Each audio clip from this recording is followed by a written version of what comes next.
அகில இந்திய அளவில் பட்டியல் வகுப்பு மற்றும் பழங்குடி மக்களின் தேசிய ஆணையத்தின் தலைவராக பணியாற்றி இளைய பெருமாள் கமிட்டி என்ற ஒரு புகழ்பெற்ற சீர்திருத்த அறிக்கையை வழங்கிய பெருந்தலைவர் இளைய பெருமாள் அவர்களுக்கு காட்டுமன்னார் கோவிலில் ஒரு மணிமண்டபத்தை அமைத்து அவரது பிறந்த நாள் நூற்றாண்டை அரசு சிறப்பு செய்ய வேண்டும் என அன்போடு கேட்டுக் கொள்கிறோம். உடைக்கப்பட்ட மக்களுடைய ஒளிவிளக்கா நெறி சார்ந்த அரசியலின் அடையாளமா விளங்கின பெரியவர் ஐயா இளைய பெருமாளுடைய நூற்றாண்டு நினைவரங்கத்தை திறந்து வைக்கிறதுல நான் மிகுந்த மகிழ்ச்சி அடைகிறேன்.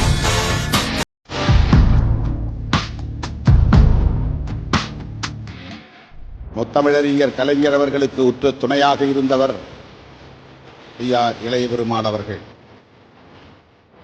முதலாக தமிழ்நாடு அரசின் சார்பிலே அம்பேத்கர் விருது அறிவிக்கப்பட்டதும் அந்த விருதினை முதலாக ஐயா இளைய பெருமாள் அவர்களுக்கு வழங்கி சிறப்பித்தவர் முத்தமிழறிஞர் கலைஞர் அவர்கள். அவருடைய வழித்தோன்றலாக இன்றைக்கு இந்தியாவுக்கே முன்மாதிரியான ஒரு ஆட்சி நிர்வாகத்தை நடத்தி கொண்டிருக்கிற நம்முடைய முதலமைச்சர் அவர்கள் ஐயா இளைய பெருமாள் அவர்களின் சமூக பணிகளை போற்றும் வகையில், அங்கீகரிக்கும் வகையில் இந்த நூற்றாண்டு அரங்கத்தை எழுப்பியிருக்கிறார். ஐயா இளைய பெருமாள் அவர்களின் நினைவை போற்றும் வகையில் அவருடைய பெயரில்